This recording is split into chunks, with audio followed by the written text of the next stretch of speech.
शराबी बेटे के माता पिता की जिंदगी नर्क बन जाती है। शाम का समय था। दीनानाथ जी रोजाना की तरह बालकनी में अखबार पढ़ रहे थे।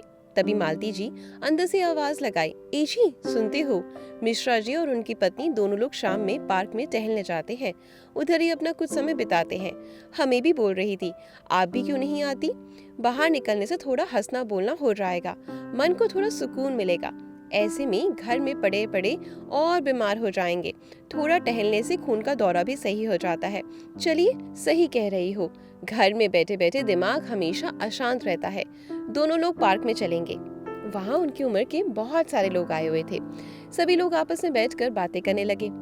तभी मिश्रा जी दीनानाथ से बोले, आप हर रोज यहाँ आइएगा, तभी जिंदगी जीने का मजा आएगा। बहुत देर तक बातें करते रहे। तभी मिश्रा जी की पत्नी हंसते हुए बोली, अब रात हो गई, अब घर चलना चाहिए, नहीं तो बहू खाना भी नहीं देगी। सभी बहुएं सोच रही होंगी कि बूढ़ा बुढ़िया सैर पर निकल जाते हैं, हम लोग गर्मी में खाना बनाएं। सभी लोग यही सब सोचकर अपने घर चले गए। मालती जी और दीनानाथ जी अरसे बाद बहुत खुश हैं। दोनों लोगों ने मिलकर खाना बनाया और खुशी खुशी खाकर सो गए। अब रोजाना का रूटीन बन गया था पार्क जाने का, तो कभी मंदिर में जाकर समय बिताना। ऐसी उनकी जिंदगी कट रही थी। तभी अचानक उनके पोते का फोन आया। हेलो दादाजी, आप कैसे हो? मैं ठीक हूँ, तुम अपना बताओ। मेरे पोते ने अपने दादा को कैसे याद किया? दादाजी, गर्मी की छुट्टी पड़ गई है, आप लोग यहाँ आ जाइए, आपके साथ कुछ समय बिताना है। दादी से ढेरों सारी कहानियाँ सुननी है और आपके साथ खूब मस्ती करनी है। तभी उधर से उसकी माँ सोनिया आ गई। किससे बात कर रहे हो? सूरज ने डरते हुए कहा, अपने फ्रेंड से। अच्छा, और फोन काट दिया। अभी दीनानाथ जी सो ही रहे थे कि फोन की घंटी बजी। दीनानाथ जी घबरा कर लाइट जलाई और टाइम देखा तो अभी 4 बजे थे। इस समय कौन हो सकता है? किसका फोन आ गया? देखा तो उनके बेटे के नंबर से कॉल आ रहा था। डरते डरते कॉल रिसीव किए तो उनका लाडला पोता बोला, दादाजी आप हमसे मिलने कब आ रहे हैं? प्लीज दादाजी, मना मत करेगा। ठीक है, मैं आ जाऊंगा। सूरज अब तो बहुत खुश हो गया। ना, अब आराम से सो जा, नहीं तो तेरे मम्मी पापा जग जाएंगे। ओके बाय बोलकर फोन काट दिया। तभी मालती जी पूछी, सूरज क्या बोल रहा था? दीनानाथ जी बोले, वह हम दोनों को अपने पास बुला रहा है, समझ नहीं आ रहा कि उसे कैसे समझाएं। दीनानाथ जी का बेटा जॉनी सरकारी अधिकारी है। वे अपनी बीवी बच्चों के साथ लखनऊ में रहता है। वो एक शराबी और जुआरी है, जो भी कमाता है सब पीकर उड़ा देता है। उसे ना तो बच्चों की भविष्य की चिंता है और ना ही माता पिता की। इसलिए दीनानाथ जी उनके साथ रहना नहीं चाहते और ना ही वो लोग कभी गाँव आते हैं। अब पोते की जिद के आगे उन्हें झुकना पड़ा। दोनों दंपति अपने पोते से मिलने पहुंच गए। एक तरफ अपने पोते से मिलने की खुशी थी, दूसरी तरफ अपने बेटे से डर। दोनों चेहरे पर साफ साफ नजर आ रही थी। जैसे ही बेल बजाई, पोते ने दौड़ते हुए आकर गेट खोला। दादाजी आ गए, अब हम दोनों मिलकर खूब मस्ती करेंगे, खूब धमाल मचाएंगे। दीनानाथ जी मुस्कुराने लगे। दोनों बेटा बहू आकर पैर छुए। घर में खुशी का माहौल छा गया। बहू सोनिया ने चाय नमकीन लेकर आई, बातें करने लगी। जॉनी तैयार होकर ऑफिस चला गया। बहू अपने कामों में लग गई और हम लोग अपने पोते के साथ मस्ती करने लगे। कुछ दिन सब कुछ ठीक ठाक था। एक दिन जॉनी शराब पीकर लड़खड़ाते हुए अंदर आया। ये देख दीनानाथ जी गुस्सा करते हुए बोले, ये क्या है? तुम्हें कितनी बार हम प्यार से समझाया है, लेकिन तुम्हारे समझ में ही नहीं आता। अब सूरज भी छोटा नहीं है, उस पर गलत प्रभाव पड़ेगा, इसकी कोई चिंता नहीं तुम्हें। सूरज भी अब खिलखिलाकर हंस रहा था। वह काफी खुश था। अचानक मायूस होकर अपने कमरे में चला गया। बहू सोनिया ने सबका खाना लगाया। पापा जी चलिए खाना खा लीजिए। नहीं बहू, मुझसे नहीं खाया जाएगा, वैसे भूख भी नहीं है, तुम लोग खा लो। और हाँ, मालती जी को खिला दो, उनको दवा भी लेनी है। बहुत नाराज होते हुए बोली, पापा जी कब तक खाना नहीं खाएंगे? इनका तो ये रोज का ड्रामा है, पीकर घर में नाटक करते हैं। आप लोग शुरू में ही इनको समझाते, सही शिक्षा देते तो आज ऐसा नहीं बिगड़ते। आप लोगों का तो कुछ नहीं, आप लोग तो गांव में रहते हैं, लेकिन मैं कहाँ जाऊं घर छोड़कर। झेलना तो हमें पड़ता है और हमारे बच्चे को। मेरा नसीब ही खराब है। और ऐसा गुस्सा करते हुए वहां से चली गई। जॉनी ने आवाज लगाई, पापा जी आप कहाँ पर हैं? माँ माँ, आप दोनों कहाँ पर हैं? हमें कुछ जरूरी बात करनी है, आप जल्दी आइए। आइए दीनानाथ जी और मालती जी दोनों लोग अपने कमरे से निकले। आइए मेरे पास आकर बैठिए। आप लोगों ने मेरे लिए क्या किया है याद करिए, अपने अपने दिमाग पर जोर लगाइए। आज तक आपने मेरे लिए कुछ भी नहीं किया और यहाँ मुफ्त की रोटी तोड़ने आ गए हैं, वो भी बिना बताए। उनके लिए जो बहू ने खाना परोसा था वे लेकर जाकर डस्टबिन में फेंक दिया। दोनों लोगों के आंखों में आंसुओं की धारा बहने लगी। तभी बोला, पापा जी माँ, अभी तो कुछ भी नहीं, आप लोगों को तो खून के आंसू रुलाएंगे। बोलते बोलते वो वहीं लुढ़क गया। बहू भी अपने कमरे में चली गई। ये दोनों लोग भी अपने कमरे में चले गए। दोनों लोगों का नींद जैसे गायब हो गई थी और उसके बचपन के दिन याद करने लगे। कितने नाजों से हम दोनों ने इसे पाला था। इसे किसी भी चीज की कमी होने से पहले वो चीज पूरा कर देते थे। तभी मालती जी अपने आंसुओं को पोंछते हुए बोली, ये उसी का नतीजा है। यदि छोटे में हम इसकी हर जिद को पूरा नहीं करते तो शायद ये ऐसा नहीं होता। आप तो इसकी हर जिद को पूरा करते थे, चाहे वो अच्छी हो या फिर बुरी। बस यही कहते थे कि बड़ा होकर समझदार हो जाएगा। आज देख लीजिए, उसका परिणाम हमारे सामने है। बातें करते करते दोनों की कब आंख लग गई पता नहीं चला। सुबह होते सूरज हमारे पास आया, चेहरे पर झूठा मुस्कान लिए हुए। वह भी अब बड़ा हो रहा था, सब समझ रहा था। धीरे धीरे समय बीतता गया। बहू भी अपना रंग दिखाना शुरू कर दिया। बहू ने भी अपना रंग दिखाना शुरू कर दिया। सुबह सुबह बहू की आवाज आई, माँ जी कब तक सोती रहेंगी? घर में इतने सारे काम पड़े हैं। बहू ने भी घर के सारे काम को धीरे धीरे सासू माँ के कंधों पर डाल दिया। एक दिन शाम को उनका बेटा फिर पीकर आया। तभी मालती जी किचन में चाय बना रही थी। माँ क्या कर रही हो किचन में? मालती जी डरते हुए बोली, बेटा सबके लिए चाय बना रही थी। अच्छा, तो पैसे पेड़ पर नहीं उगते, उसे कमाने पड़ते हैं। माँ बाप लोगों को बैठे बैठे चाय बिस्किट और मुफ्त की रोटियां तोड़नी है। कमाने वाला एक और खाने वाले 5। ये कहते हुए चाय पकोड़े को सिंक में पलट दिया। दीनानाथ जी भी किचन के पास आ गए। मालती जी घबरा रही थी, इसलिए तभी दोनों की तरफ इशारा करते हुए बोला, आप लोग एक काम क्यों नहीं करते? यहाँ से थोड़ी दूर मंदिर है, वहाँ सुबह शाम भंडारा होता है, वहाँ क्यों नहीं चले जाते? तभी सोनिया ने हामी भरते हुए बोली, और क्या, इससे अच्छा तो कुछ हो ही नहीं सकता। मालती जी को दवा खानी थी, इसलिए वे अपने और अपने पति के लिए खाना निकाल कर अपने कमरे में चली गई। तभी दोनों दंपत्ति पहला निवाला मुंह में रखने ही वाले थे कि जॉनी वहाँ आ गया। अच्छा, तो यहाँ चोरी करके खाना खाया जा रहा है। बेटा एक रोटी दे दो, मैं अब से यहाँ खाना नहीं खाऊंगी, मुझे माफ कर दो। मालती जी भीख मांगते हुए बोली, चुप कर बुढ़िया, जाकर सो जा, कल मंदिर में भंडारा होगा तभी खाना खाना। जॉनी ने चलाते हुए बोला। दोनों पति पत्नी अपने कमरे में बैठकर रो रहे थे। तभी किसी ने पीछे से कंधे पर हाथ रखा। मालती जी ने पलटकर देखा तो उसकी आंखें खुशी से चमक उठी। वह अपना सारा गम भूल गई। पोते ने दादा दादी के आंसू पोंछते हुए बोला, प्लीज मुझे माफ कर दो, ये सब मेरी वजह से हो रहा है। यदि मैं आप लोगों को यहाँ नहीं बुलाता तो ये सब नहीं होता।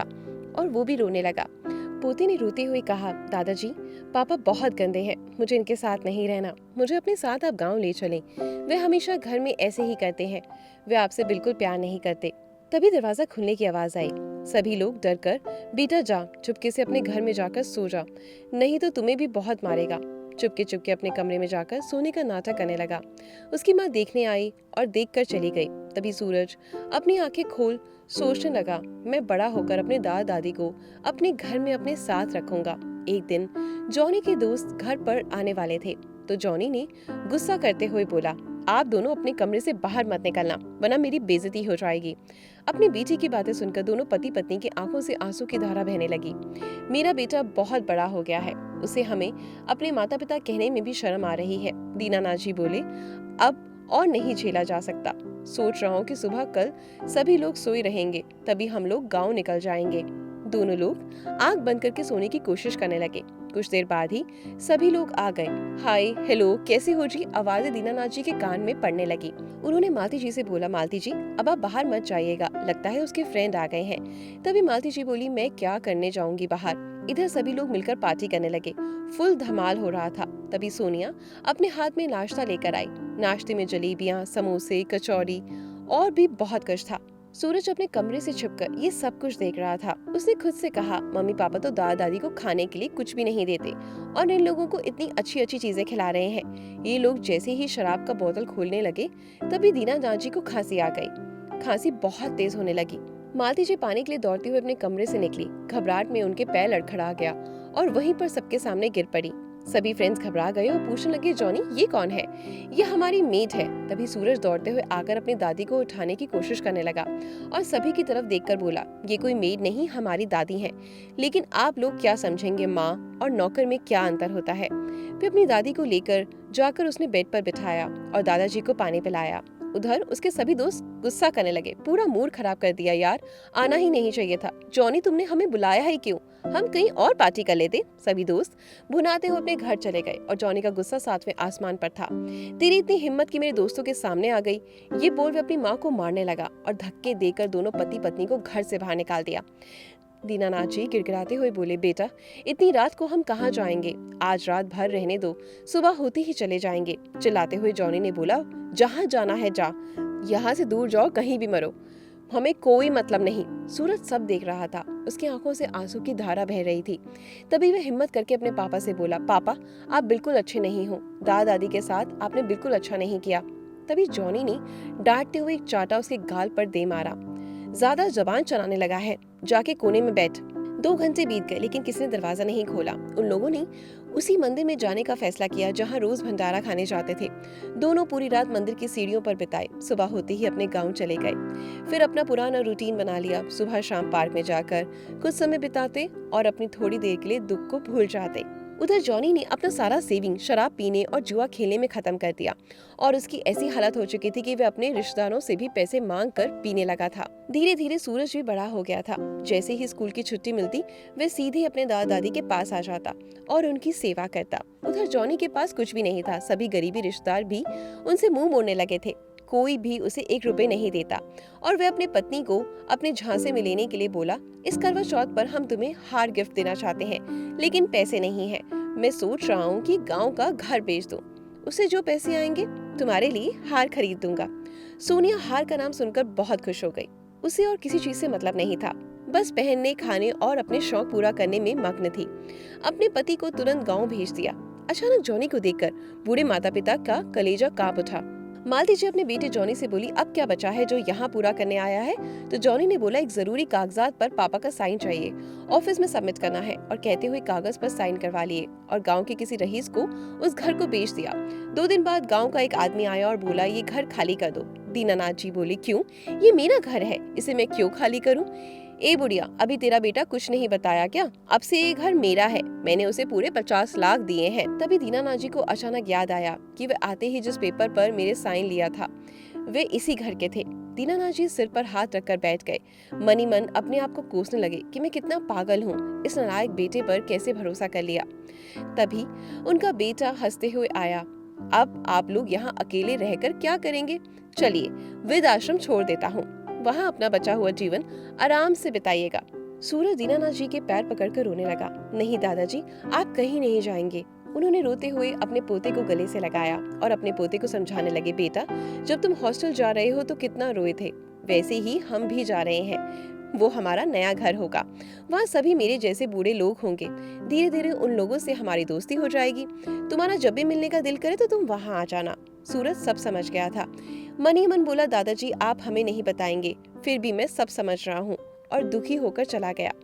बेटे ने अपने बूढ़े माता पिता को वृद्धाश्रम छोड़ा और घर लौट कर आ गया। तभी मालती जी बोली, बेटा अपने माता पिता से नहीं तो कम से कम भगवान से तो डरो, वो तुम्हें कभी माफ नहीं करेगा, वे तुम्हें सजा जरूर देगा। बेटा तुम खून के आंसू रोओगे, ये एक माँ का श्राप है, वो कभी खाली नहीं जाएगा। ये कहने के लिए तुमने हमें मजबूर किया है। मैं तुम्हारे लिए सपने में भी ऐसा नहीं सोच सकती थी। अब तुम्हारे पाप का घड़ा भर चुका है। जॉनी ने अपने माता पिता को दुत्कारते हुए बोला, जाओ जाओ अपना काम करो, अपना समय बिताओ, ये सब कहने की बातें होती हैं। अपनी पत्नी के लिए रास्ते से हार खरीद कर ले गया, सोनिया के गले में डाल दिया। सोनिया खुशी से नाच उठी। ये सब सूरज देखकर बहुत दुखी और उदास हो रहा था। बस उसे इंतजार था तो अपने जॉब का। 5 साल बाद सूरज को बहुत अच्छी नौकरी मिल गई तो मिठाई का डब्बा लेकर वृद्ध आश्रम गया। दादा दादी को गले से लगाया, मिठाई खिलाई। दीनानाथ जी की खुशी का ठिकाना नहीं था। दीनानाथ जी ने अपने सभी दोस्तों से अपने पोते को मिलवाया। ये मेरा पोता है, ये मेरा बहुत ख्याल रखता है। और उनकी बूढ़ी आंखों से खुशी के आंसू बहने लगे। आंसू को पोंछते हुए सूरज बोला, अब रोने की बारी आपकी नहीं, किसी और की है। आप यहाँ से घर चलने की तैयारी करिए, मैं 2 दिन बाद आपको लेने आऊंगा। अपनी पैकिंग शुरू कर दीजिए। वहाँ से सूरज वापस अपने घर आ गया, अपने नए घर की साज सजावट में जुट गया। क्योंकि वो अपने घर में सबसे पहले दादा दादी को लेकर जाना चाहता था। उधर उसके माता पिता की हालत बद से बदतर हो गई थी। उसने अपने माता पिता को अपनी किसी भी खुशी में शामिल नहीं किया। अब वो घड़ी भी आ गई थी जिसका इंतजार सूरज कई सालों से कर रहा था। नई चमचमाती गाड़ी लेकर अपने दादा दादी को बुलाने आया। दीनानाथ जी और मालती जी बहुत बूढ़े हो चुके थे, कमर झुक गई थी और सारे दांत भी टूट चुके थे। वे अपने वेद आश्रम के दोस्तों को गले से लगाया और नम आंखों से वहां से विदा लिया। गाड़ी में सूरज बोला, दादाजी आपके लिए एक सरप्राइज है, चलिए दिखाता हूँ। गाड़ी आकर उसके घर के सामने रुकी। वहाँ उसकी पत्नी रोमा आरती की थाली लेकर खड़ी थी। दोनों पति पत्नी बहुत खुश थे। सूरज और उसकी पत्नी दादा दादी का हाथ पकड़कर घर के अंदर लेकर आए और एक खास कुर्सी पर बिठाया। वहाँ जितने लोग उपस्थित थे सभी के आंखों में आंसू भर आए थे, लेकिन मालती जी अपनी बूढ़ी आंखों से अपने बहू और बेटे को ढूंढ रही थी। तभी सूरज की आवाज सुनाई दी, ए बुढ़िया, क्या कर रही है? चल घर की सफाई कर, हमें थोड़ी भी गंदगी दिखाई नहीं देनी चाहिए। तभी मालती जी वहाँ पहुंची। मालती जी को देख सोनिया ने अपना चेहरा शर्म से झुका लिया और उनका बेटा एक फटे पुराने कपड़ों में कोने में करा रहा था। अचानक अपने बेटे की कराने की आवाज मालती जी के कानों में पड़ी। मालती जी से रहा नहीं गया। वे अपने बेटे की तरफ गई और अपनी आंखें खोल कर देखा तो उसकी बूढ़ी माँ खड़ी थी। देखते ही पैर पकड़कर रोने लगा। माँ, मुझे माफ कर दो। माँ, मैंने आपको बहुत दुख दिया है, जिसका फल हमें भगवान आज दे रहा है। माँ, बहुत तेज पेट में दर्द हो रहा है, मेरा लिवर भी खराब हो चुका है। माँ, हमें बचा लो। माँ, बहुत तेज भूख लगी है, कुछ खिला दो माँ। मालती जी का कलेजा पसीज गया। वे अपने बेटे को अपने हाथों से खाना खिलाया। माँ तो माँ होती है। वे अपना सारा दर्द भूल गई और अपने पोते सूरज के पास गई। बेटा, जॉनी को डॉक्टर को दिखाओ, बहुत करा रहा है बेटा, तुम्हें सजा देने की कोई जरूरत नहीं, उसे उसके कर्मों की सजा भगवान दे चुके हैं। दोस्तों, हमें हमेशा अपने माँ बाप और अपने बड़ों की इज्जत करनी चाहिए, क्योंकि जो हम लोग अपने माँ बाप के साथ करते हैं, कल को आपके बच्चे भी आपके साथ वही करते हैं। क्योंकि जैसी करनी वैसे भरनी, हमें अपने कर्मों की सजा इसी जन्म में भोगनी पड़ती है। धन्यवाद।